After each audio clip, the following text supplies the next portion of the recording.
just to make sure. Welcome to another episode of Fave-Fans, the podcast all about favorites. If you know me, this probably means I messed something up on the first recording, but we didn't get too far into it, so we're starting again. Nope. And I am your ever enthusiastic, sometimes forgetful host, Jamie Ray, and I am thrilled to be joined by a super fan coming back to us after having appeared on the favorite Smallville episodes is Dominic. hmm Welcome back to the Plastic Microphone Studio, sir. I'm glad to be back home. Yeah, I think I like the Fortress of Solid of Duality. Anyway, how you been? I've been great, man. It's good. It's like I said, it's good to be back. I'm itching to talk about what we're going to talk about. So, what are we going to talk about? I've totally forgotten. I don't have a list. No, it's not that bad. Oh, I thought you were in charge of it. No, God, don't put me in charge of I thought anything. this was a It's a Q&A. this Yeah, isn't it's a a Q&A. Q&A. No, of course. Some restrictions on yourself because I did. So I only broke this rule once, but I tried to heck, okay, one Batman movie. I don't want three or four on one list. Okay. One of this character. If I have an X-Men style film, just one of them, because I didn't want it all to be one thing. I wanted Okay. it to be a little bit more spread out, and I did my best, but it's tough coming up with five and two honorables. It's It tough. is. It is. But same thing I said. And the other thing is, it had to be a comic book first. It couldn't be Mm-hmm. like I think you were mentioned before. Star Wars was a movie first, and then they did a comic book, so that doesn't count. Right. So we both did that. So this is going to be a list of things that were comic books. Now, one thing I didn't point out or didn't ask is, did you have any that it was the comic book character, but it was a unique story that wasn't based on a comic book that they had just, you know, made their own story up? Oh, I see what you're saying. I know what you're talking about, but I didn't have any of that on my list. Okay, I But I had know very what. Yeah. little of it because they Oh, do take okay. liberties, with Yeah. some of it. So, well, listen, I am so excited to find out, and I know you have two honorable mentions. So I'm hmm I'm just going to sit here, sip my water, and you tell me what your honorable mentions are. Absolutely. Yeah. So I stuck to two. I didn't want to break the rules. I'm the Blue Boy Scout. I had to keep it, you know, what it is. Okay. With that being said, my first one is very unorthodox for me because it's rated R, it's bloody. I can't watch it till the kids are asleep. Um, and it's one of those films that perplexes me because it's a film that it's kind of a raunchy mess, but it has like a gospel message in it. It's about redemption. I'm talking about Deadpool and Wolverine. That's a great pick, man. I love that. Yeah. So much so that I got the hot toy Oh, like it of fell off a truck. Wolverine. That's how I got my TV. Um, very nice. Yeah. It's not one of those TVs that had like the McDonald's menu on it, is it? I'm sorry, officer. I don't know what you're talking about. Those are some cool monitors, though. You could do a good TV with that. Okay, back to That's true. Deadpool and Wolverine. That is a cool toy, by the way. I've seen that Yeah, before. it's awesome. I couldn't resist. But yeah, so I mean, you know, it, for me, there's so much to love about that film. Hmm. And what really pulls me though, my favorite part about it is the prophecy of Wolverine being in the yellow comic book suit. Yeah. Um, because my dad in the year 2000, when I saw the original X-Men in middle school, Oh, getting flashback, he was like, they'll put him in it eventually. Even though that was a joke from Cyclops that said, what would you prefer, yellow spandex to Wolverine? He was like, they'll do it eventually. And 24 years later, I got to see him in the suit, and it was awesome. and it looked better than the original X-Men suits that they wore in that first movie. Oh yeah, cool, because that was early 2000s, Matrix Yeah. inspired. We were all Everybody staring at wanted to do colors. Yeah, leather, you know. yeah, Everybody wanted to do leather. yeah. The Uh, late 90s, man, nothing like it. no, no.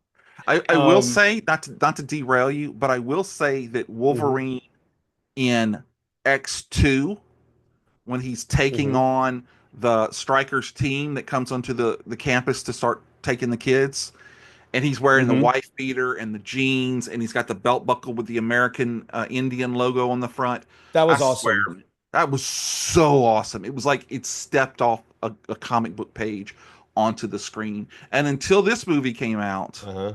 I thought that was the best he ever looked. You know, so that's just I me. think no, I that's definitely one of the best looks he had, especially at that time when we didn't have as many variations. Right. Um, but yeah, the heart and soul of this to me is the redemption of Wolverine because when um Deadpool, throw brings him to the what do they call it? The place where they oversee all the timelines. Oh, Um, the TVA. the TVA, yeah. When he brings him there, he's like, you not only brought a bad Wolverine, you brought the worst Wolverine ever, the one that let the X-Men down, the one that let his world burn. Yeah. That guy is the guy that saves the world. Hmm. He goes from an alcoholic, wasted, sorry excuse for a Wolverine to one of the best, if not the best Wolverines. Like that arc he goes through, I was like, Yeah. yes. I mean, it's great. And then you get all the fun Deadpool stuff with him, massacrating his body at the beginning and then NSYNC dance and Channing Tatum as Gambit and Wesley Oh, Snipes Wesley as Blade Snipes. from the 90s. Yes. That brought Yeah. me back. That Oh brought me back. man, so good. And Elektra. I mean, that was like left Elektra as field. well. Yes. That was left field for me. Yes. So no, That that's was. bravo, sir. No, thank you. And then just real quick, you got Chris Evans Oh, as a switch back to Human right, Torch. That was a right. nice flip in the theater. That was Yeah, cool. I was not Um, expecting that. yeah, and they even teased it. Like Deadpool thought it was Captain America. It was Yeah, awesome. it was. Um, You had the original Tyler eh, Mane coming back as Sabretooth. yes, So cool. that And was Toad. another awesome addition. I mean, Toad, mm, Pyro. it's a variance, just chef's kiss. I know. And then like the whole Wasteland, Purgatory, Mad Max thing, and then you have Charles Xavier's sister. I mean, I could go on about Yeah, this film. It was what's her awesome. Casanova? Mm-hmm. Casa, Casa, yeah, Cassandra Nova. Cassandra Nova. That's it. Yeah. Yeah, we just call her And Cat. We're tight like that. um, so definitely that one. And that is a newer one. So, I couldn't quite put it in the top five because it's newer, but it definitely pulled at me. So I had to include it. Yeah. Plus, you couldn't put it in the top five because we don't have that on this show. Oh, that's right. That I was swear, a 2026, I wasn't going to do that, but you know what? I just have too much fun. it's all good. I was just testing the boundaries. That's great. All right. What else? Um, my next one, I feel bad not putting it in the top five. But it's just it's been with me a while. It's a little dated, but I love it. I love it to death. I discovered it on DVD in the 2000s, early Okay. 2000s, before Smallville, before Man of Steel, before all that. Of course, I'm talking about Superman the movie with Christopher Reeve and Margot Kidder, You can believe a and man Gene can Hackman fly. as Lex, Hmm. and we did. Yes. I, I love that film. I love how it's three films in one: Krypton, Smallville, Metropolis. I love the one-liners about when Lex says, some people might read War and Peace and think it's a simple adventure story, while others might discover, he says something like the mysteries of the universe by reading a gum wrapper or something. Like there's and it was 70s and it like still Hmm. has so much resonance and definitely a blueprint and a model for a lot of the other stuff that came after. Yeah. So I had to include it. I love it. Christopher Reeve, awesome Superman. Great comic book film, especially with it being made kind of on its own because in the 70s, like you didn't really have much to go off of superhero wise. So it Yeah, really forged the pathway. it did. It did. That's a great pick. And uh, as a kid growing up and seeing it like, at the theater or seeing it, reading about it later, Christopher Reeve looked to me like that Kurt Swan, barrel chested, just Yeah. Boy Scout Superman. And when you find out what a Mm-hmm. great guy Christopher Reeve was, it just makes it all the better. Absolutely. And like, I mean, he looked perfect in the role. Like he did great. He Yeah, did he didn't great. have any And fat muscles. yeah, and even like I don't want to overshadow the Clark Kent side of it because he played that duality Hmm. really great. And because he literally seemed like a different person when he was Right. Clark Kent. So that was awesome. Yeah. Yeah. Good stuff. Great pick, man. Yeah, that's Mm-hmm. that's an old school. I like Thanks. that. Yeah. Thank you. Good. Well, okay. I think if you're ready, I'll give you mine. Let's And do it. actually, both of my honorable mentions are not from the big two, neither Marvel nor I DC. like that. Yes. So the first is, and people, I don't care if you like it or not, I love this film. From Wildstorm Comics, it's The League of Extraordinary Gentlemen. This story told about a Victorian age group of adventurers and heroes that were brought together by the British government to stop this madman, the Phantom, who's trying to work behind the scenes and make all the European countries go to war. And it's Mm-hmm. made up of Alan Quartermain, who was played in just perfectly by Sean Connery, the immortal Dorian Gray, Captain Nemo, the Invisible Man, um, and Dr. Jekyll and Mr. Hyde, Mina Harker from Dracula, who is now a vampire, which I loved, and American Mm-hmm. Secret Service agent Tom Sawyer. Now, who the hell would have thought to put Tom Sawyer in that group? I think it worked. He's had the huge car. He had That's that right. boyish American cowboy charm to him, and I just thought that it really balanced out the team. And Mm-hmm.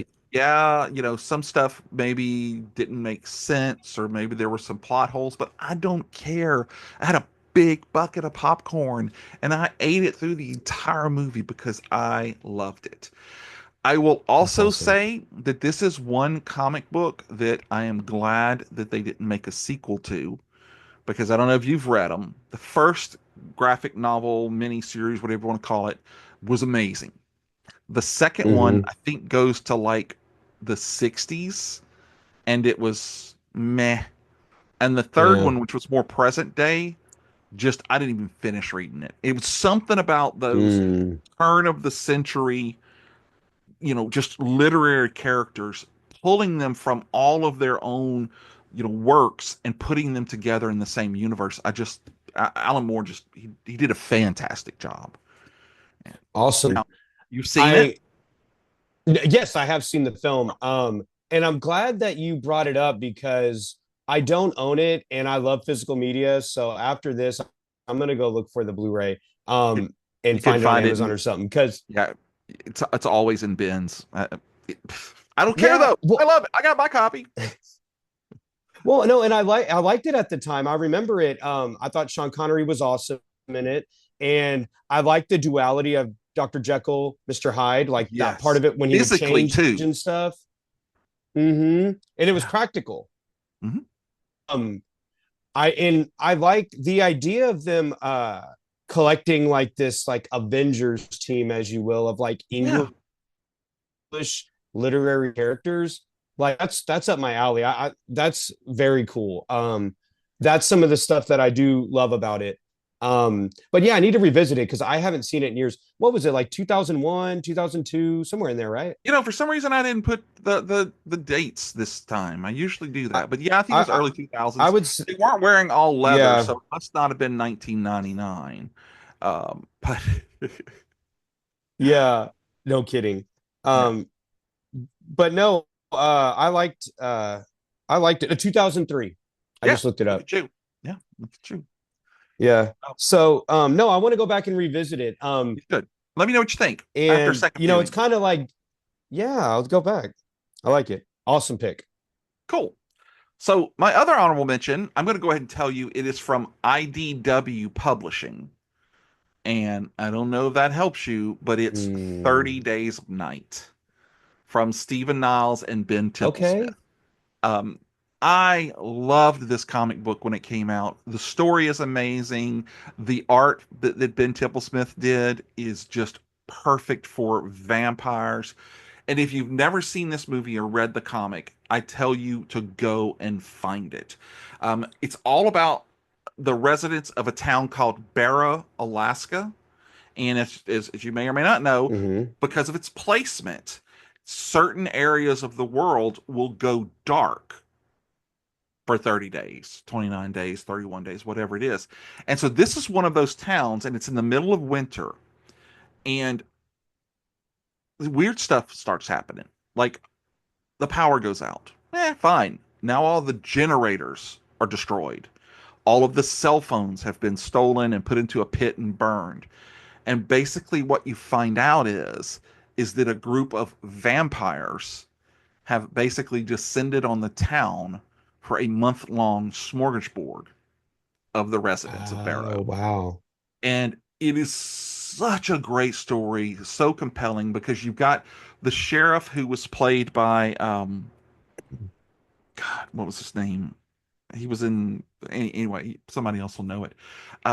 So it's got him, his name is Sheriff Eben Olison, and his estranged wife Stella.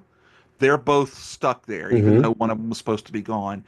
And they have to go along and with a small group of survivors that gets smaller as it goes until the sun rises.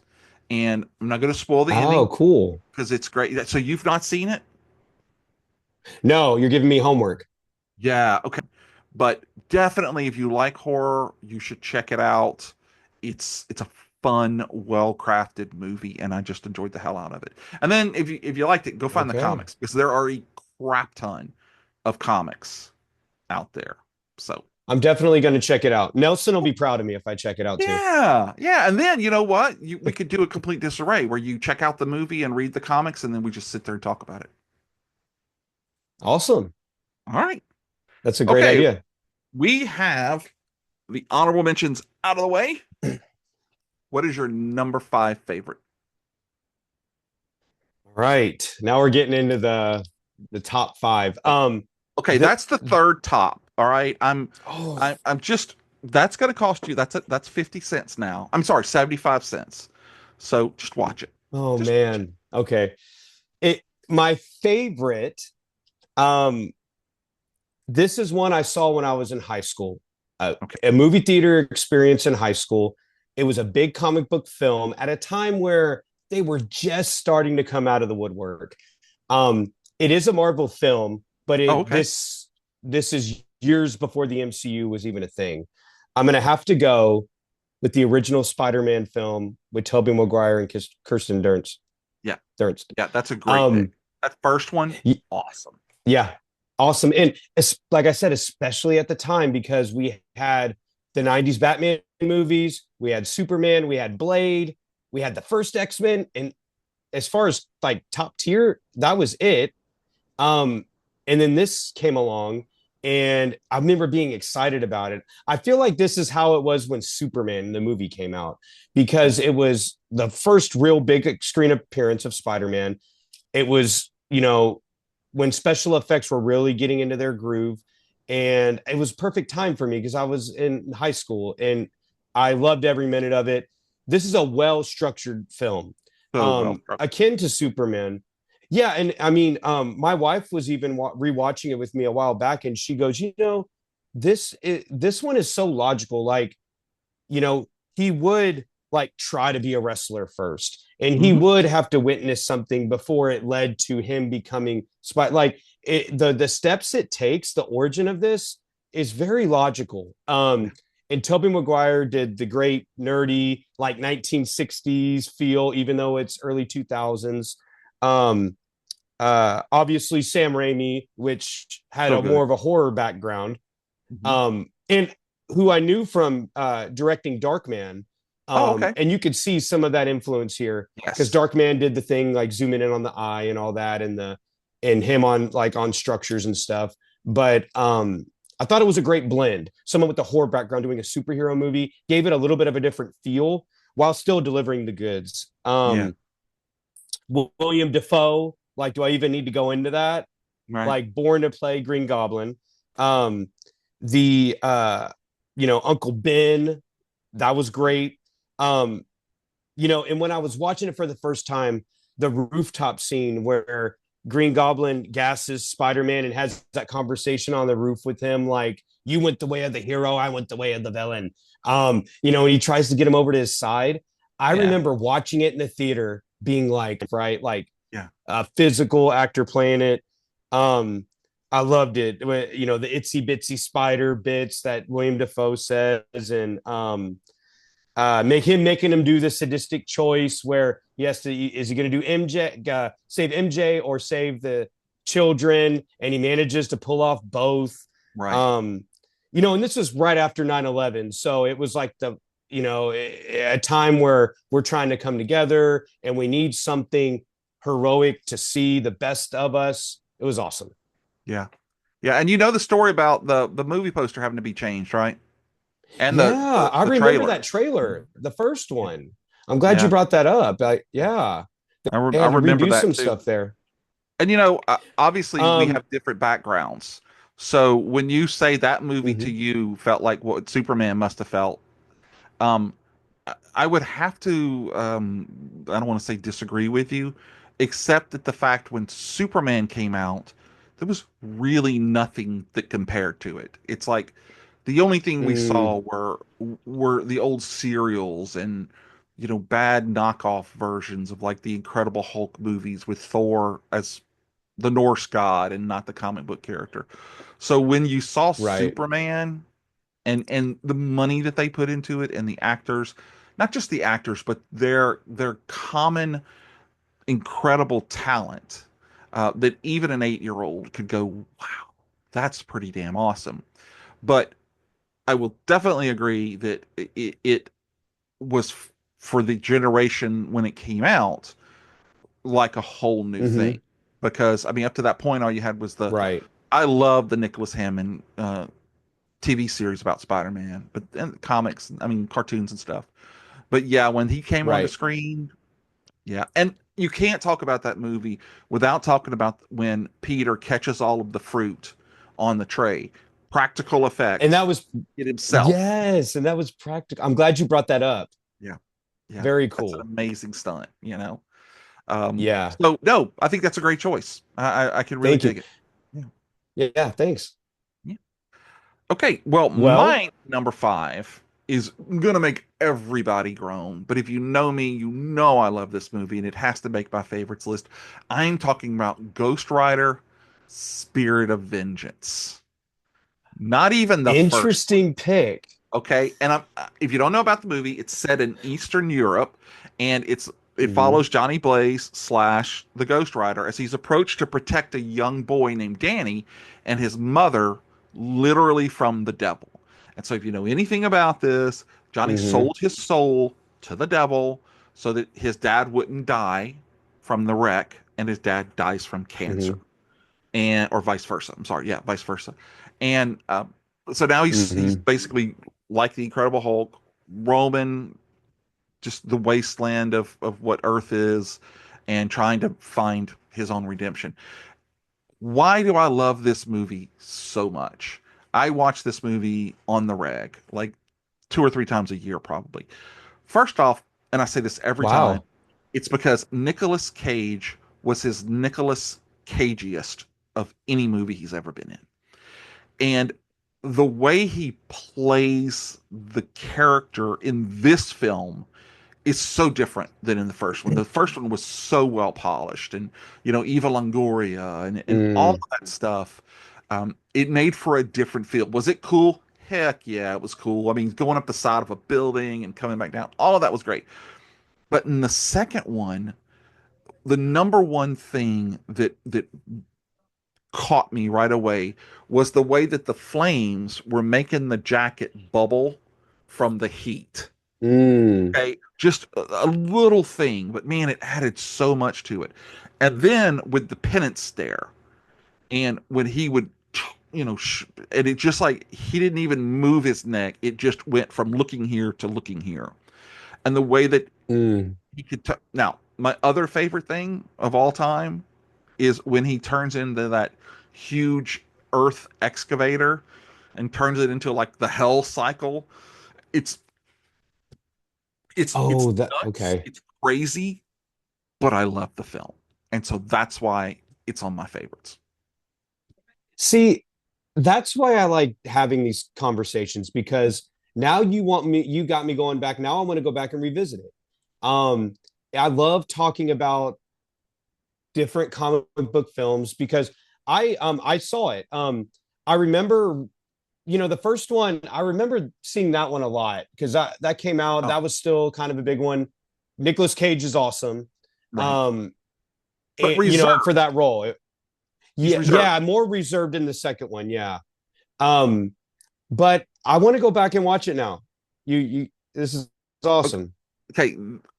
Both Jeff and Nelson talk about what bad taste I have in movies.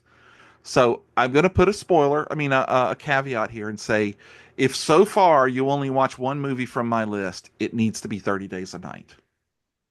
Okay. Okay. Because this movie, a lot of people hate on it. And that's okay. It's okay. So Well, if and yeah. And you I've can, seen it. again, Yeah, and I've seen both Ghost Riders. I thought they were mediocre. They weren't horrible and they weren't, in my top 10 or nothing, but now I want to go back and revisit it because you kind of rekindled the conversation. I like it. that's $1. It's $1, by the way. Um, yes. So it's not a great film. I'll say that, but let me know what you think of it. Especially if you watch both of them Okay. back to back, and you'll see how Yeah. different they feel. The second one feels like a horror movie, where the first one feels like a superhero movie. That's just kind of, and Mm-hmm. I read all of the Ghost Riders when I was growing up in the 70s, the comic series. Just Mm-hmm. every month I was just on it. So I had a special affinity for Ghost Rider. And the first movie was like, oh man, that's really great. But it didn't really touch into any of the Spirits of Vengeance stuff that came later, where he's a monster that fights on the good side, basically. Right, So right. yeah. All Yeah. right. Akin Well, to kind of like a Spawn, kind of like yeah, Spawn. exactly. Exactly. Mm-hmm. Well, okay. Well, let's bounce back now and hear your number four. Okay. My number four, I'm going fun. Okay.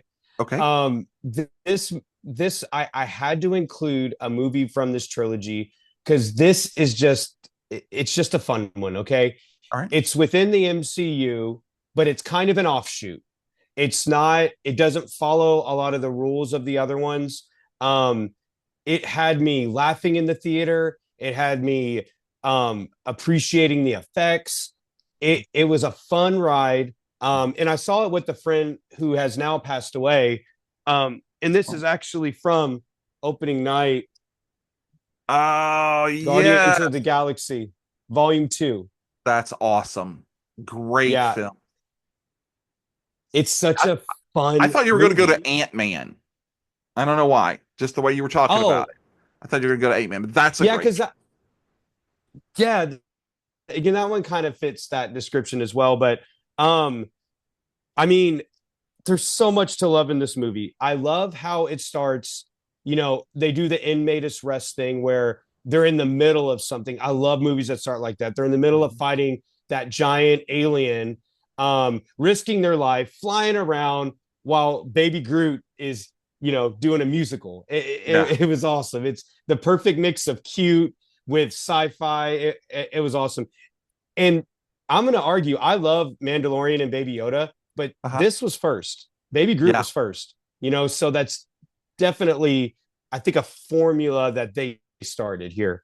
Um, but, Peter Quill, Star Lord, Gamora, Yondu, Dave Batista as Drax. I mean, the whole cast, awesome. It's Yeah. like it's got like a Star Wars vibe to it, but like with a more of like a rock star superhero feel to it. It's fun. Yeah, The yeah, soundtrack, I don't even have to bring that up. The yeah. soundtrack's great. Um, the Sovereign is basically making fun of the Kryptonians, but it's awesome. I love it. You know, that sterile race that they steal the batteries for. Yeah. Um, Kurt Russell as Ego, the Living Go. Planet, was one of the best castings in the MCU. I Yeah. loved that. Um, you know, because I grew up watching Kurt Russell movies, and to see him come and do this was cool because he was almost, you know, he kind of had a Jarrell vibe. Yeah. He was so, you know, he saves him at the beginning. He was so charismatic, and when Star Lord's getting to bond with him, throwing the ball back and forth with him, it's like God hanging out with Adam. It's so like I loved it. And then Yes. he turns on you. And oh, I was for all for that. Like I loved him.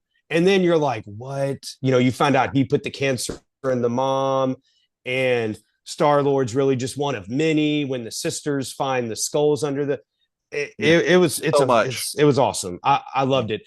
And I think it doesn't, I don't think it fully gets the credit it deserves because they kind of discount it as kind of, oh, it's kind of a funny, silly one. Doesn't really count in the grand Oh scheme. no. Yeah, they But all that count. id was, I had a blast. I had a Yes. blast. 1 year daddy. And Yeah. I'm Mary Poppins, y'all. Like, who Oh, would have so many thought good that ones. Yondu could, I mean, he Yeah. brought a tear to my eye and like, it was awesome. He sacrifices himself for Star Lord, so they're able to go on and the love story between Gamora. Like I could go on and on. This movie made sense on my list. Yeah. No, that's an excellent choice. I love those films. And you're right. They're so refreshing and different, but yet they were able to make them part of the MCU, especially later on when, you know, it was Mm-hmm. Endgames and Infinity Wars. They all played a part in it. Mm-hmm. So, no, bravo. Good choice. I dig it. All Thank right. you. So my number four, I did the same thing that you had to do, and so I wanted to pick one of these. And this was very Okay. hard because I wanted to go and find the one that I thought that I rewatched the most, because rewatching generally means that it's a favorite of yours. And I just love X-Men Days of Future Past. Ah. It's not, you know, it's maybe it's not the strongest one. You know, X2, you know, is probably a much better film, but you know, to see them in the future, and then he goes back in the past, and you've got Mm-hmm. Mystique, and you see all of these people that you know their character and who they are and what they do, and it just I loved it, and I was a huge fan of the comic series at that point. You know, it was, I think it was 2 issues that kind of covered it, but it was Mm-hmm. groundbreaking because it laid the foundation for so many other characters and arcs and variants and you know, revisitations and stuff. I The only thing I wish I'd have seen, and maybe I missed it, is there's a famous cover where I believe Wolverine is covering Kitty Mm-hmm. Pryde, and it's all the posters behind him. I wish Yeah. I could have seen that in the movie. But you know what? As far as like the Sentinels and Blink and all those other people, and for the ladies, you get a little Hugh Jackman tush. You know, so it's good for everybody. I just thought it was such a good story in that now you see what Charles wanted with him and Magneto, Eric being able to work together for the benefit, even though it was a fight for survival, but for the Mm-hmm. benefit of you know, mutant kind. And just love it. So that's the one. Like I said, that's the one I'll watch and rewatch. I have that one on Blu-ray, so I'll just flip it in and just have it going in the background, because you can walk in. It doesn't matter where you are, you'll know. And it also started crossing that first class um, border Mm-hmm. between the two movies, which would just really cool. So I'm that's my number so four. glad you said that. that when I had my list was from when it was down to like 12 to 15, that was on my list before I had to dwindle it down. Mhm. Um, had this been my five favorite titles, Oh, that is an awesome title. yes, it I is. love the I love the title of that film. Great pick. I love that movie as well. The closest you get to that poster would probably be when Mystique is looking up the files and you see all the Yeah, deceased, but she yeah, kind of just combs through the thing. But um, that movie was a lot of fun, especially because after X-Men 3, I thought we were done with the old cast and they managed yeah. to bring them back. That was really cool. And bring them back Um, and bring them back. I Mhm. know we keep getting spoiled, but that was a great. I loved that movie. I love how it ended. It was a lot of fun. So Yeah. good job. Thank you. Thank you.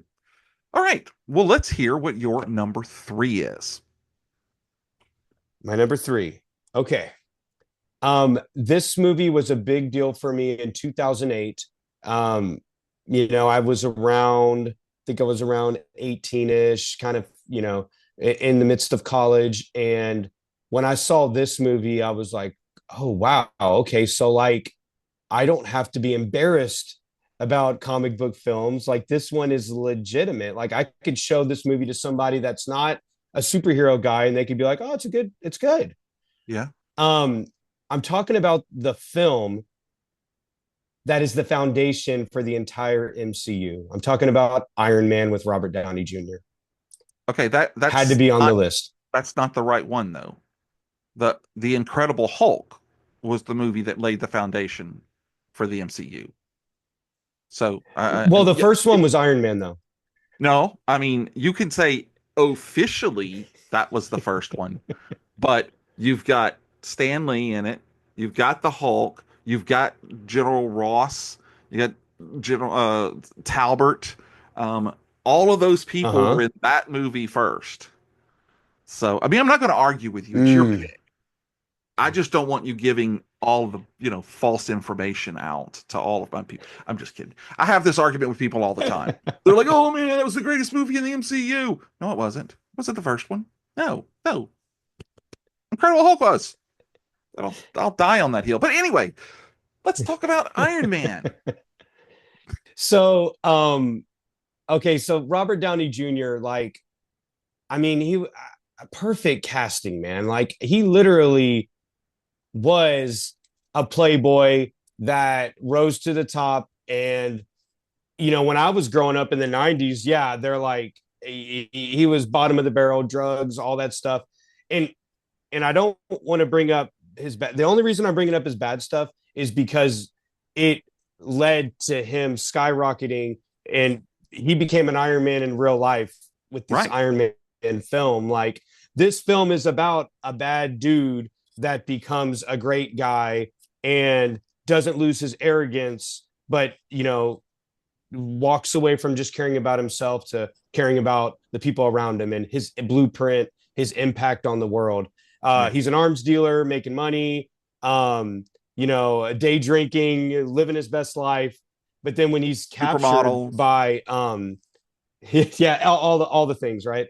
But when he's captured by a terrorist group, um, he's bottom of the barrel. His heart can't even function without that magnetic field on it. So um, he has to escape, trust an unlikely person, escape, and then when he goes back home, he rebuilds his life. And Right. I mean, a parable for what he did, in real life. And it's so much fun. Yeah.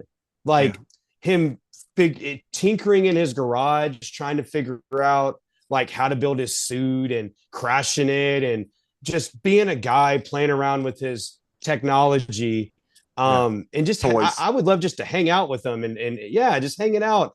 And um, while the whole time in the background, um, Obadiah Stane, Yeah. which is played by the great and wonderful, Jeff Bridges. help me out here, Jeff Jeff Bridges. Bridges. Yeah, I love how he's kind of like the shepherding everything, and then his villain arc is in the background because you're so focused on Tony's story, and then Right. he ends up being the villain. I love that juxtaposition switch, kind of like I brought up with Guardians too, Hmm. how, he's really the bad guy the whole time and behind the terrorist organization. Um, but yeah, that first Iron Man film, like him figuring out the suit and flying around, and it's awesome. It was so good that they were able to build the MCU, and that had the end credit scene with Nick Fury. Um, and I just remember in the theater, like my mind being blown. Like they mentioned the Avengers. Yep. Like what is going on? So yeah, I had to include it. Well, and I think that would be on the list of a lot of people's. I Mm-hmm. did enjoy that movie, especially when it came out. But, I have these weird things. Like, I have a really big issue with the movie The Village. And I won't get into it, but Mm. there are several people right now going, yeah, Jamie, we know the story. Part of the issue for me is that I do really feel like the Incredible Hulk movie, though not as part of the Marvel Studios cinematic universe, doesn't get its comeuppance. It doesn't get the credit that it is because they're the ones who really, I think, that first, oh God, that first Ong Lee movie was just, Mm-hmm. I loved what he tried to do with it, with the comic panel pick coming and all, but it just didn't work. This It was one overly ambitious. was overly ambitious, and I don't know what the hell he was doing with absorbing man as his dad or whatever. But this, I the love the Incredible music Hulk movie, though. oh yeah, and the direction, it was beautiful, but it just, Mm-hmm. but I feel like this was the movie that they sat down and said, okay, we've got to start getting this right. And when they finished the Mm-hmm. movie, The Incredible Hulk, they were like, okay, I think we know what we could do here. Let's do Iron Man and kick off the Avengers. And it was like, when we know where it went from there. Um, Right. but I will say that, yeah, you kind of have Right. to do that. Well, But and they the kind of fact went that, with the times. yeah, exactly, exactly. Mm-hmm.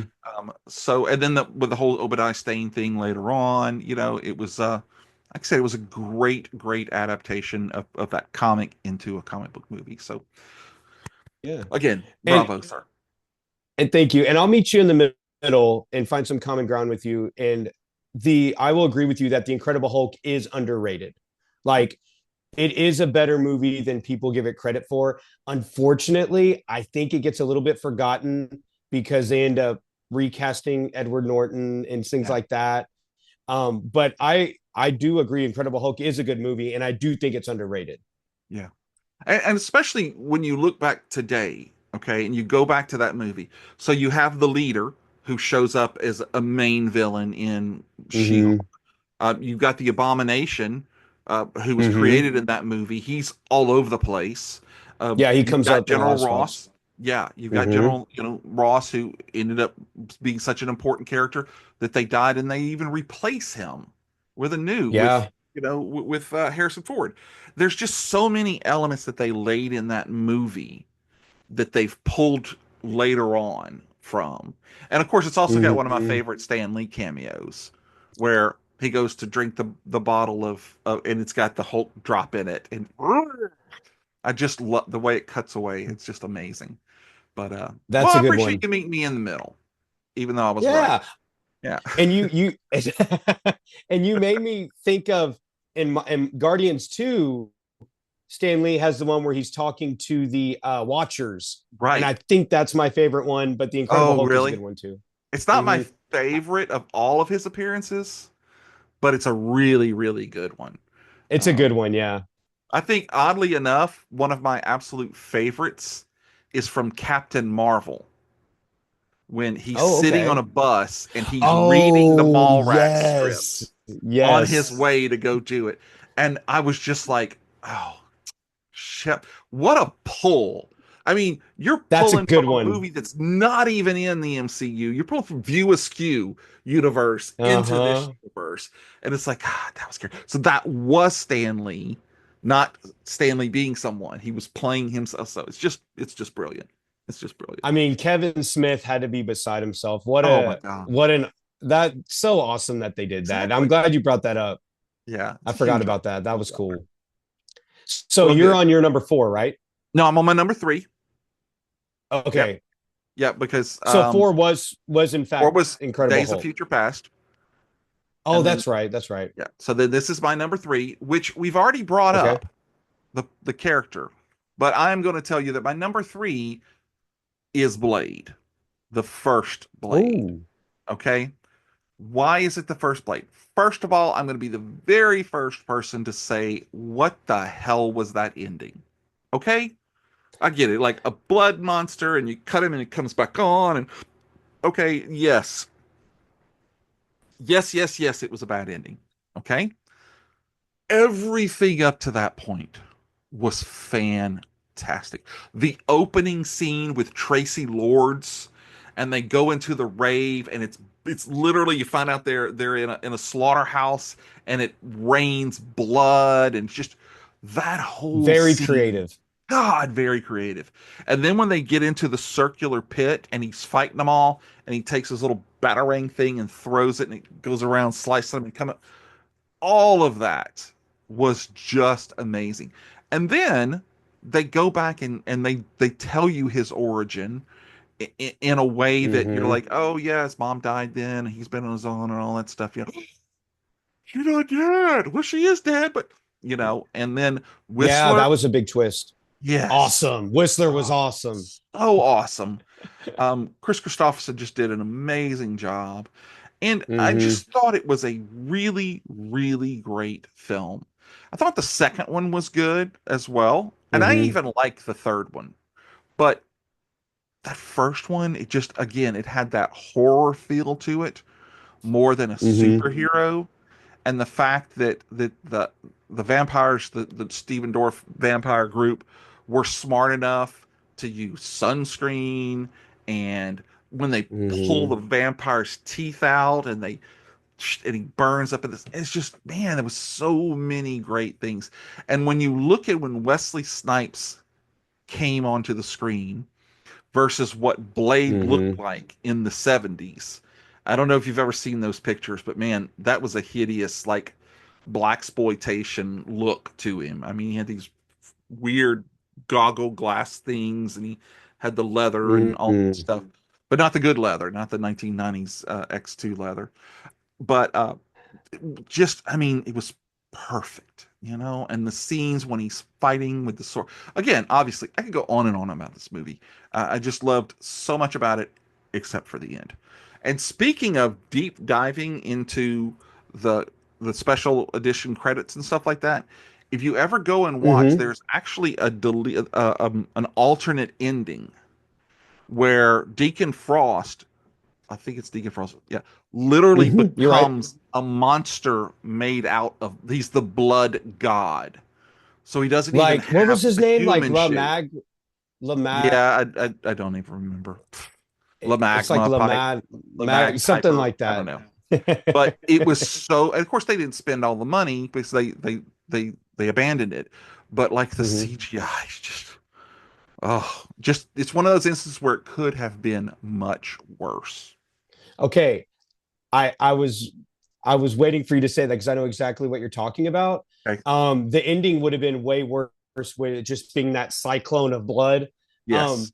I don't think the ending. I mean, the ending doesn't bother me that bad. I mean, yeah, it's early CGI and when he gets cut, he kind of comes back but I loved that. I liked that movie a lot. I have the 4K and the 4K transfer looks really good. Oh, really? Um, yeah, and you brought me back to the 90s because I first time I watched Blade, again, like there wasn't a lot of superhero stuff then. Yeah. I didn't even know it was a Marvel character. I didn't know it was I thought it was just a vampire movie. Yeah, because Yeah. Blade was lesser known, Uh, So I watched it a copy on VHS shortly after it came out at my friend's house. And I was like, man, that was interesting. That was good. And yeah. then, over the years, I've watched it again and again. Um, what a great looking film. Like the wide shots, like when he's walking with his trench coat flailing behind him and the Mhm. going down the city streets at night. Like Yeah. it's a beautiful looking film. I like that one a lot. The first one is my favorite. I like the second one too. But the third one, yeah, was kind of, you know, but Yeah, I'm glad you brought it up. But the first Blade was awesome. I mean, I awesome. referenced it in the Deadpool when I was talking about Deadpool. Exactly. So And I yeah, think Ryan Reynolds is pushing hard to get him his own movie, that would be bring him awesome. back, and he should because It could be like Logan, but with him. yeah, exactly. You know, They need to, yeah, that would be awesome if they played a Wesley Snipes age and kind of make a what Logan you know, version because I of love when they Blade. do that. You know, I love when That, yeah. they do their age. I don't know if you've ever, and it's not on my list, but there's a comic book that was called Red, and they made it into a movie with like Mm, I mean Bruce Willis. Bruce Willis and all. So I love the part of that movie is because their age, their aches, they play into all of that, you know. And so Yeah. that's that's what I think the Blade movie could be like. It could be like he is older, but thank That, God he's got, you know, the vampire half of him, and it kind of keeps him going. But you know, it's been this long. I mean, there's so many things you could do with it. You know, you could say that it's been this long, and he's basically built up an immunity to the shot, and he starts to go rogue, ooh, and you know, because I used to love to read Series man. of Dracula, and there's all kinds of stuff that you could do with it. So I know Ryan, if they get to do it, Ryan will do an amazing job with it. Yeah, and it kind of fits into the vampire lore anyway, because Mhm. vampire lore is all about staying after your time and Right. hanging on to this husk and trying to like please let that movie happen. Like, Yeah.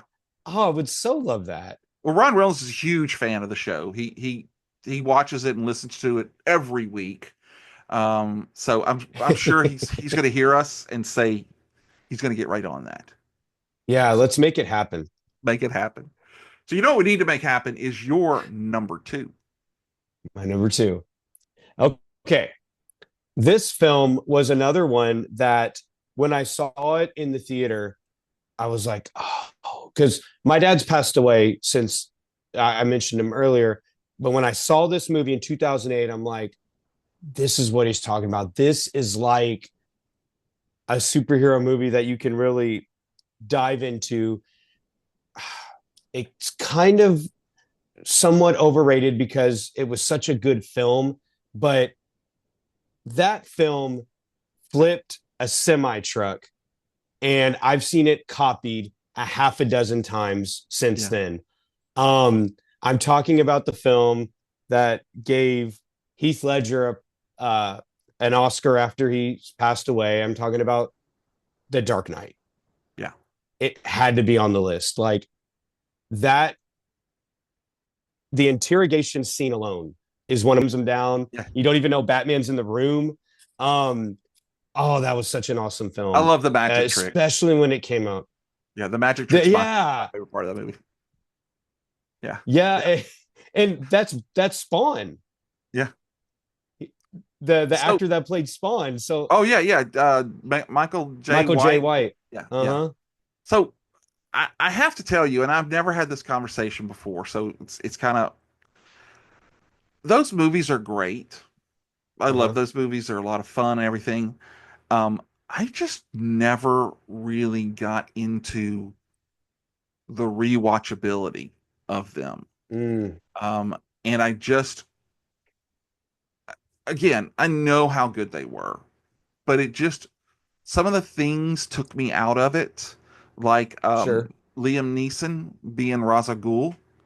I don't know Mm-hmm. why. It just kind of bugged me, you know. And he was a great Bruce Wayne, and Alfred, of course. You know, Mm-hmm. Michael Caine is freaking amazing. Yeah. I just I I guess because I was so used to my Joker being my Joker that when Mm-hmm. Heath Ledger came along and he gave this portrayal, and it was a great portrayal, Oscar Yeah. worthy, all on it. I just never really jived on it, you know. I can't say that Mm-hmm. I've watched all three of them more than twice at the most. I Um, hear you. so that one didn't even get close to making honest. Though I will tell you something that I do watch over and over again. There is, I think it's a college humor skit where it's Mm-hmm. Batman, Talia, and Bane, in that famous scene where he's been stabbed and she's revealing herself. And have you Right. ever seen this? And No, and he, no, I haven't. I'm gonna have to send you the link, and when the kids aren't around, Okay. you can watch it. But it is horrible. It is horrible. But Oh I've watched that gosh. thing like over and over because it makes me just laugh so much. The I hear guy you. should have been. She could have been a Batman. I swear. I'll have to But check that no, out. but great choice and great opening to. I mean, not opening, but a great. What do you call it? The white part of the Oreo there. Yeah. You know, Well, and let me defend it just a little bit more. I you don't. think I mean, you're welcome to. Okay, you don't have to defend it because there are so many people that will just agree the hell out of you about how mhm. great this movie is. Well, Just I'm just saying that. So you go ahead, defend away. No, you no, don't have to but defend. Expound. I How about you just expound on how great it is? well, you know what I think though too, I want to bring this up.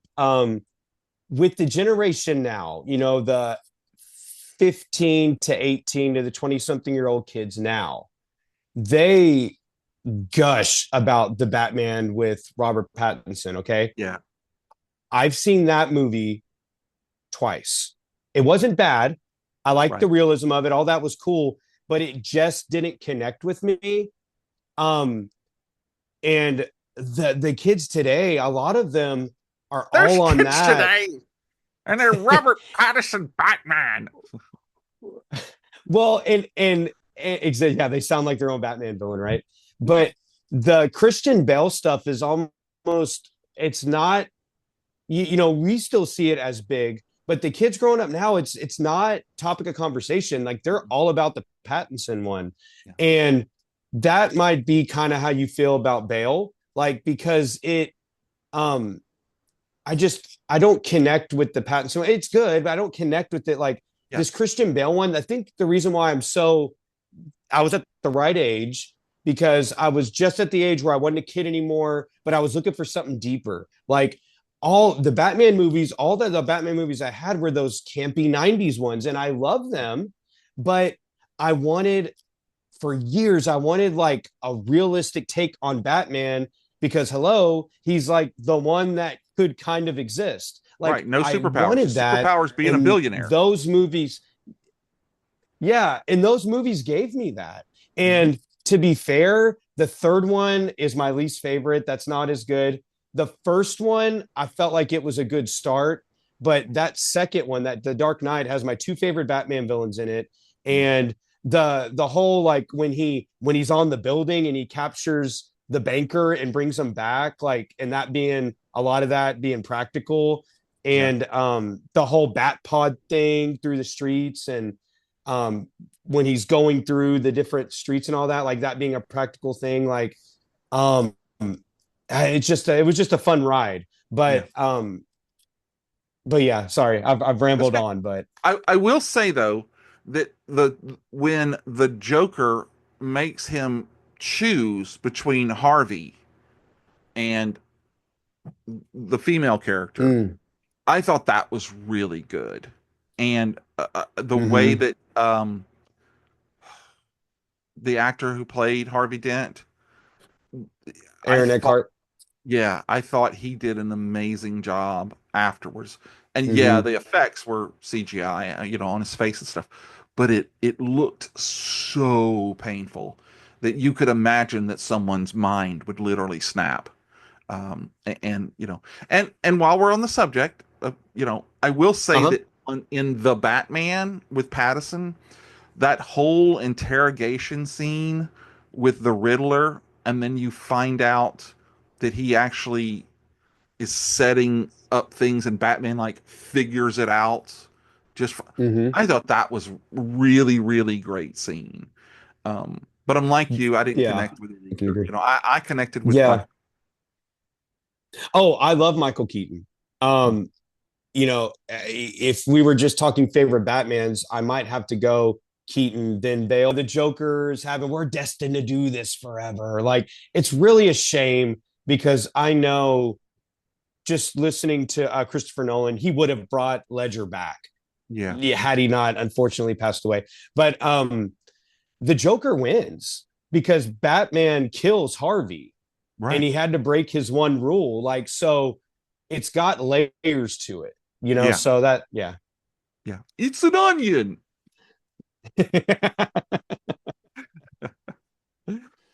All right. Well, great pick. Great pick, sir. Thanks. Um, so my penultimate choice, blah, blah, blah, we almost touched on, and I was wondering if we were going to have a Ooh. crossover. We didn't, because my Ah. favorite of that whole series is Superman 2, and specifically the original Donner cut. Because even as a kid, Oh. as I'm watching Superman 2, I'm like, man, this is so awesome.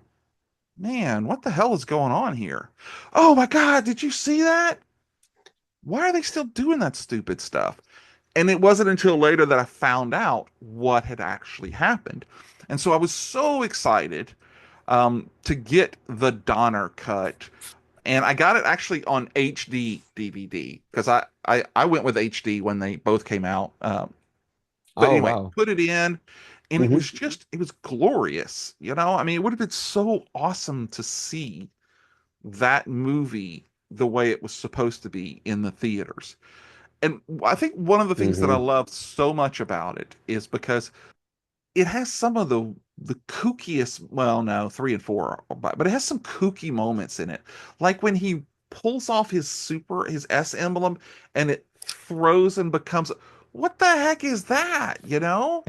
And then this kind of bothered me is that when he gives up his powers and then he gets beaten up by Rocky, the truck driver. Oh, And then later yeah, on he yeah. gets his power back and he goes back. Okay, so at this point, Clark, you're the bully because it's not like you went and pumped iron and did all of this and came back, learned jujitsu and Yeah. came back. No, you're freaking Superman.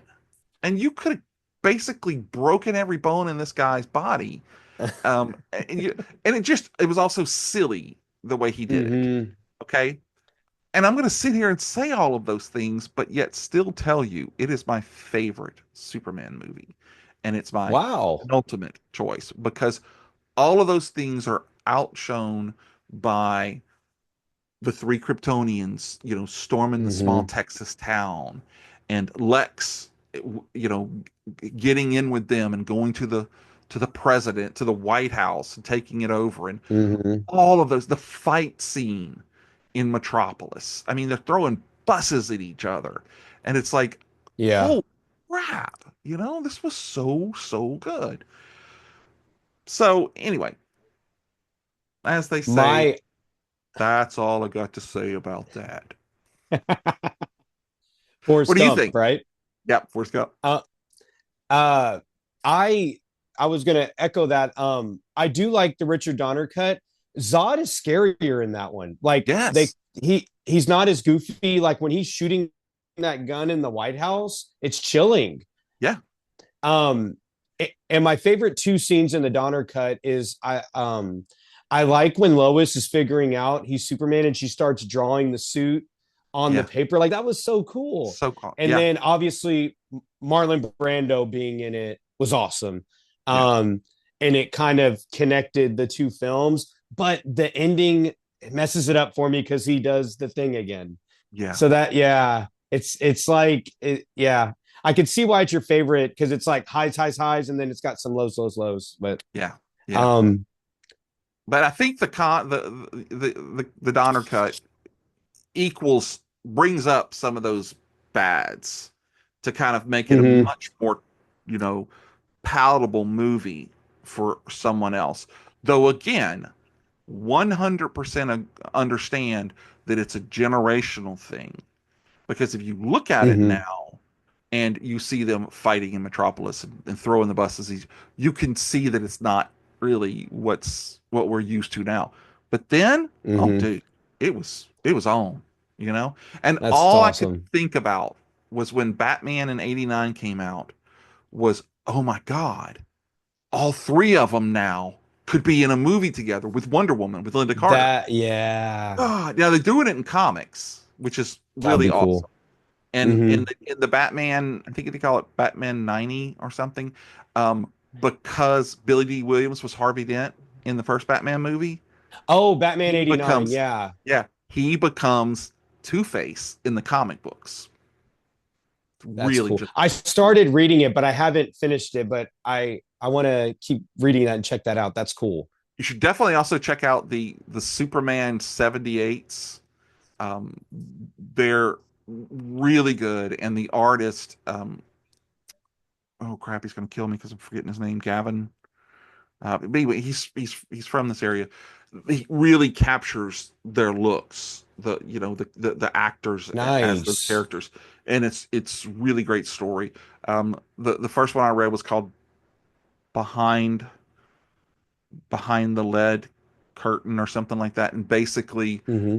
Russians use a chunk of kryptonite to create their own metallo, and so Ooh, that's yeah, cool. and so it's not the super sleek robot that we're it's 1978 technology. Yeah, So it's really more kind of like the first Iron Man suit, that kind of thing, yeah, you know. So that's cool. yeah, so it's really great. And of course they You're did the Wonder Woman series. They even did the next seasons of $6 Million Man and Bionic Woman. So all of those great you're giving stuff. me so much homework.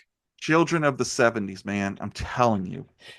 I will tell you the season three for the Bionic Woman starts off strong and it doesn't let up. So Mm. anyway, check those out. That's plenty of You're homework. Yeah, you're Um, giving me so much homework. And I love to barbecue. That cellophane S would come in real handy for oh, leftovers. so handy. So you know what else would be cool is because obviously pull the first one off. There's got to be another one underneath it. I think the second one would be like a super rang instead of a batarang, and so you could put somebody's steak on it, and he could pull it off, put the steak on it, and the steak could go to those people, and then the shield comes back. You know, There you super go. chef. Yeah, just full. There you go. All All right. we have gotten everything down out of the way. We are now at our favorite comic book movies, pictures to page to screen, all of that stuff. What is your favorite comic book movie? Okay. I feel like I might lose some people on this. Nelson's already rolling his eyes because he probably knows what I'm about to say. Okay. Um, I don't. You do not apologize for your favorites. Don't apologize for your favorites. Is that the which one? It is Man of Steel, Man of Steel. the Okay. first Henry Cavill. Yeah. Direct Zack Snyder. I can hear it in your voice. I'm No, losing no, you I'm a little I'm bit. I'm listening. I thought Cavill did a wonderful job, Okay. and I was sad to see him go. Uh, I mean, this corn sweat guy Uh, did a fantastic job, but it's a completely different Superman. And right. the I only liked Corn reason Sweat. I I was like him okay with, too. yeah, I did too. The only reason I was okay with Cavill leaving is because I thought he was going to pick up the Wolverine mantle. And at least we saw that in Which Deadpool. Yeah. and then I can't believe I didn't mention that. But yeah, good pull. Yeah. Um, Good. I Cool. Henry Cavill, man, Henry Cavill. I have like a platonic crush on the dude. Like he No embodied, judgments. No I judgments. he embodied Superman, but like in a different way. Like I know he's not the Christopher Reeve traditional one, Right. but after Fi, it wasn't as um 1970s G golly. You know what I mean? It was a little bit more darker because it was a Superman from a more sinister age. Yeah. Like, you know, we live in, such a divided society sometimes that Superman would be a divisive figure. Like it wouldn't be like in the 70s where we're all holding hands, loving him. Half the Kumbaya. country would hate him, half the country would like him. And some people don't like that part of it, but it kind of True. made sense to me. Like it's it I like how it's a first contact story. Um, some people like them, some people don't. Some people are scared, some people are not. Um, I liked that about it. And the score by Hans Zimmer, like I listen to that score all the time. It's a beautiful score. Um, Russell Crowe, who I grew up with, watching Right. him as a gladiator, being Jarrell, like that was awesome. Yeah. Seeing Russell Crowe as Jarrell, I loved that. I loved how science fiction Krypton was, because the last time we had seen a true Krypton was in the 70s. Right. So it was cool to see a revitalization, very Matrix like, but also like I loved it, almost kind of Avatar meets the Matrix a little bit. um and I liked how the first 30 minutes of the movie was a science fiction movie Yeah. about Zod and Jor-El fighting about Krypton, and Zod can't help it. He was bred to be a warrior, so Right. he's not just going to sit back and watch what's going on. So and then the whole thing with Zod coming to Earth, he he was bred to keep Krypton alive, so he is going to trample humanity if he has to. But of Right. course, we don't want that. So Yeah. you can see both sides of it. I loved that. Henry Cavill, how he's kind of like a loner, and then Lois figures out who he is. Like, I thought that was cool because she knows he's Superman before he's technically Superman. And Right. um, all the you finally got to see Superman punch somebody. I was Yeah. waiting forever to. I mean, because Christopher Reeve, he does throw Zod down the shaft, but it's more subtle. Yeah. And Brandon Routh never threw a punch unless you count the island he hit. Um, and this one finally, it was like pow, flying, pow. It was like a Metallica. It was like Yeah. Metallica or something. It was just like, yeah, it was like a rock star version. But it still had the heart. Like Yeah. when, he Superman surrenders himself when he doesn't have to. He tells Lois, "Thank you for believing in me." And she goes, "Well, it doesn't make a difference. I had to turn you in." And he's like, "It made a difference to me." Like there's that love in him, but he's Yeah. just in a cynical age. So it doesn't come across like, "Hey, buddy," you know. Um, but the fight with Zod, I'm kind of Oh jumping all over no. the place. And the big thing that people disagree about is him killing Zod at the end. Um, some people don't like that he's in that situation. The way I looked at it is Zod's going to keep on killing, and Superman can either he has to basically kill a member of his family, one of the few people left. Right. Hard choice. He screams. He's not happy he has to do it, but I mean, it's either Zod's not going to stop. He's going to No. keep killing people. And maybe you're like, well, man, she waited too long to kill him. Well, I mean, it's his first day on the job. Yeah. Um, it's sad that he had to kill him, but the brutality of it shocked me in the theater. Um, I don't know. It's stuck with me. I like all like the Christian metaphors that are in it, and I like all the. Um, I could go on and on. What do you Yeah. think? So first, I want to attack the whole killing of Zod. I was Mm-hmm. I had a visceral reaction to that in theaters, and I was just like, no, no, no, Superman doesn't kill. That's against everything. Okay. And I was Mm-hmm. mad about that for quite a while. But then, as it later on when it came out on DVD and I watched it again, and I realized, like you just said, he was in the impossible situation. And he was put into the impossible situation. It's either Mm-hmm. let the humans all around him die or Mm-hmm. kill a family member, one of the last surviving Kryptonians. Theoretically, he just killed a quarter of the surviving population of Kryptonians, Yeah. you know? And so after a while, it became more palatable for me. Mm-hmm. And now it doesn't really bother me. I would have liked to have seen a different outcome, but I understand why they did it. And Yeah. I think one of the things that hammered that home for me was in the Flash movie when we see that alternate reality where Zod comes back and brings his forces, and they are going to wipe out humanity. They basically do That's a good point. follow it on, you know?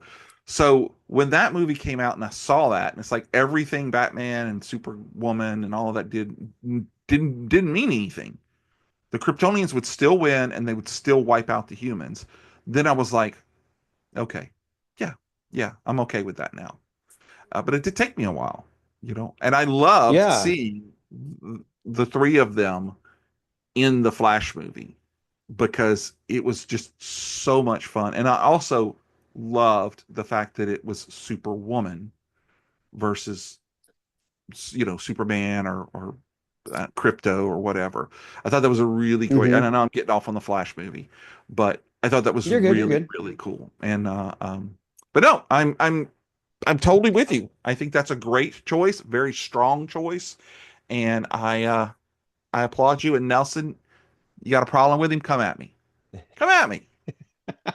I got your back. Um, and one, thank you, buddy. I appreciate it because I don't know. It's just it's the score, it's the direction, it's Henry Cavill, it's the tone, it's the Krypton. And there's so much in it like that I just love. I love the First Contact, and um, one more thing, and correct me if I'm wrong, but technically, Christopher Reeve's Superman does kill Zod in the two. It's just more subtle. Well, okay, we don't know what that shaft is. Okay, I don't know what that shaft true. is. I could say that that shaft was a portal back into the Phantom Zone if I wanted That's to. true. Okay. And if it wasn't, then did the fall break you? Yeah, maybe so. But who knows that there wasn't a, 10-foot. That's true. I think in my head, that would be straight up murder. And I don't think Superman Mm, would murder him. I right. think Superman would kill him in the fight. So, like, if they had been, in Metropolis and Zod was going to start killing, Metropolitans or whatever they're called at this point, then Right. killing him at that point would have been fine. But Hmm. no, it was very ambiguous. But my gut tells me that was not a shaft to hell or to bunch of spiky things that it Right. onto some type of thing. And I don't remember what happened to the other two. I don't know that they show that they're in a prison or something, but we don't know when it cut that he didn't push them into it too, so that they all Right. end up, I don't know, back in the Phantom Zone. I just I don't know. So I just Sure. really not fall on the fence of he murdered her, Zod. Yeah. No, no, that's true. It is ambiguous. And don't get me wrong. Like I would never want to see Superman just killing people on the street. Like it that would I'd be completely against. But in the context of this ugly, dirty war, Yes, where it's another Kryptonian. It's not like human being. I'd feel like no, no, no, no. But like it's like he's squashing an ant. killing a Terminator. Yes, Yeah, yeah, exactly. That would be completely wrong, and I would. Superman's not about that. But and I that's guess why I the have a fact that they problem were in with the him beating up the bully yeah, in I could Superman see Zone. that You because know, Superman would let you beat him up, even though right, he could beat you up. right. He would lay his life down. But the Zod thing, it's he's in a war and he's another Kryptonian. It's not Mhm. like he's fighting somebody weaker than him. If anything, Right, Zod's stronger because exactly. like that line, He's a "Where'd you trained learn warrior. on a farm?" Yeah, Yeah. he's a trained warrior, so he So knows all those Kryptonian martial art type stuff. He's got the sure. weapons. He's got all of that other stuff. So no, I definitely Yeah. think that God um, was well equipped to beat Superman. And that Right. he gave him no other, I mean, literally no other choice. I mean, what was Superman going to do? Rip his Yeah. eyes out or, I know. give And him a he lobotomy or even something? says, like, stop. Yeah, yeah. And so Yeah. I will say the Injustice games and comic book series. Have you ever read that?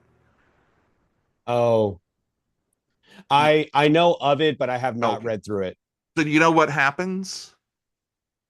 I know that he's basically is he a tool for Darkseid, Well, no. So and what he's happens is the Joker gets uh-huh. bored of playing with Batman, and he takes Lois and kidnaps Lois and puts her in like a submarine, and he Okay. ends up letting Superman figure out where he is. He goes in to rescue her, and it's, I think, Doomsday is in there. So they get into a fight, Okay. and he picks up Doomsday, and they fly out into the atmosphere because he knows he can't breathe out there. And then Mm-hmm. you find out that it's actually Lois, and there had been a fear toxin that from the Scarecrow and something else mixed together. So Okay. basically, Superman kills Lois and her unborn baby that they had just found out about. Okay. Ah, So he okay. comes back down, and basically, he and Batman have this argument with, like, I blame you because you never stopped him in Gotham. You would catch him, put him in the and get out Oh. and out and out, and then he kills him. He straight up kills the Joker. Okay, murder, no, like in a chair, maybe even handcuffed, murders him. Uh-huh. Okay, and then that kind of breaks his psyche into, damn it, the only way these people are going to stop killing each other is if someone with the powers of a god stops them. And then all of the villains Wow. and the superheroes split into different sides.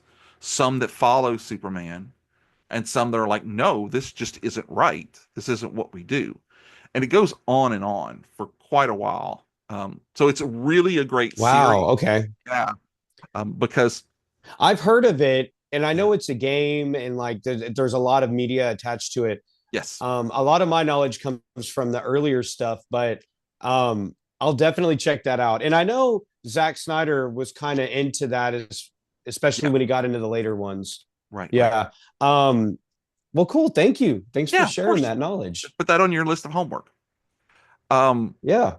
so in listening to you talk about you and your father's love of comics and the comic movies, and um, it Mhm. really um, vibed with me because my absolute favorite movie is Captain America: The First Avenger, um, and it is Mm.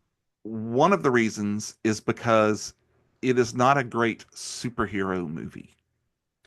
It is a great movie that has a superhero in it.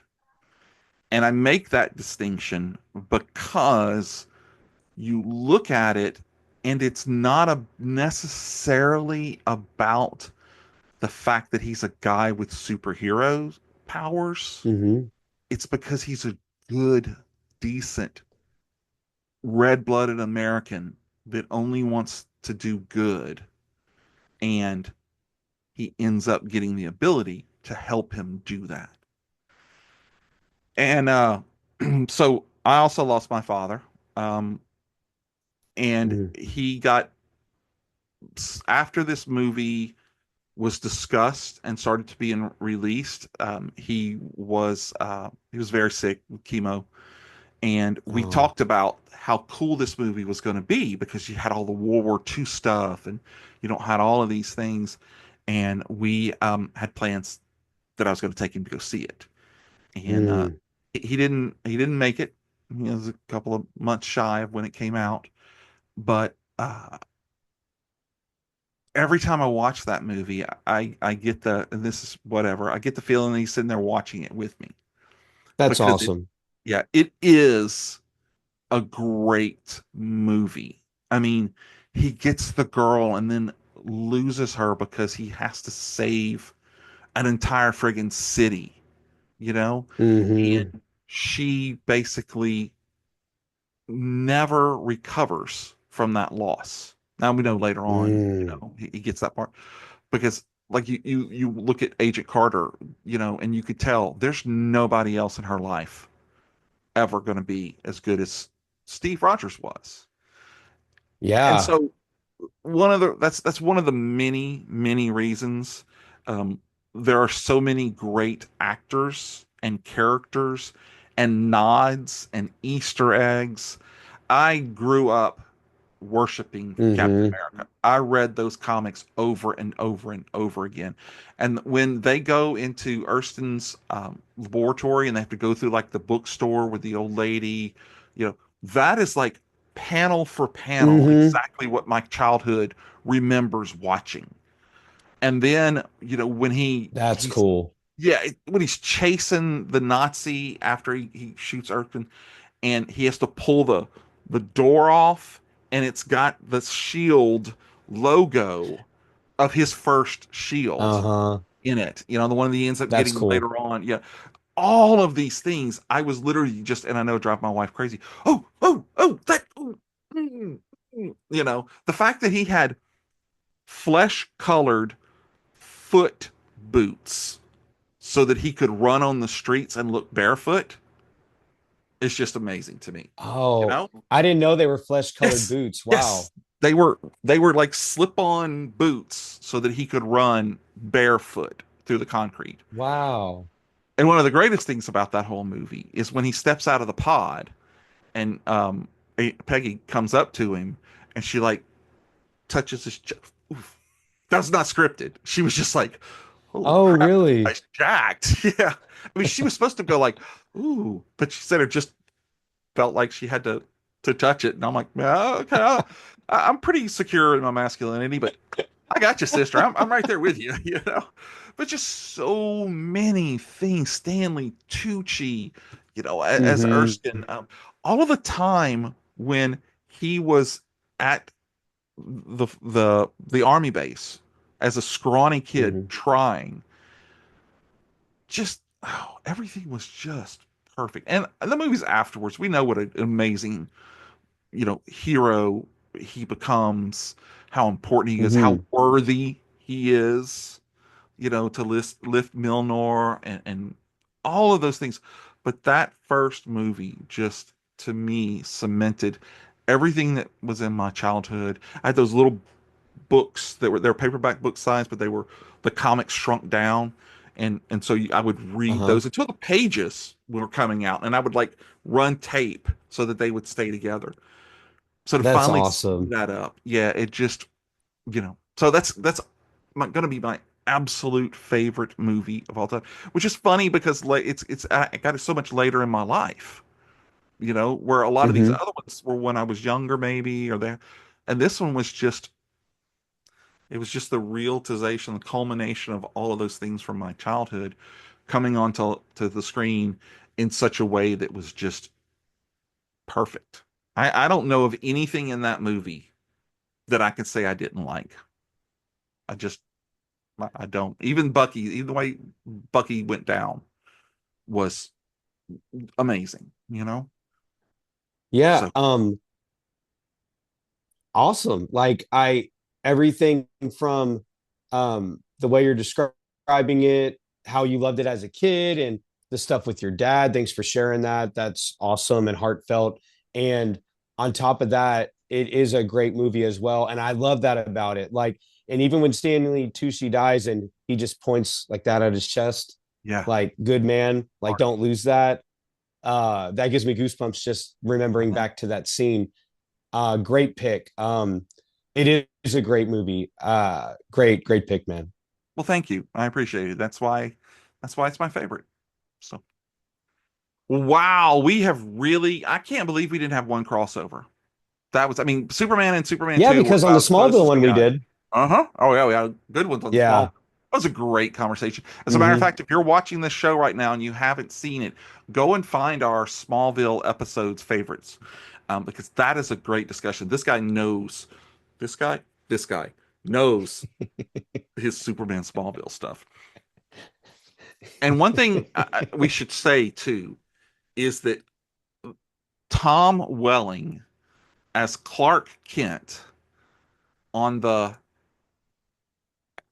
is it Arrowverse, CW verse, where they have the crossover where John Cryer's Mm-hmm. Lex Luthor's, that scene kills Right. me every time I see it.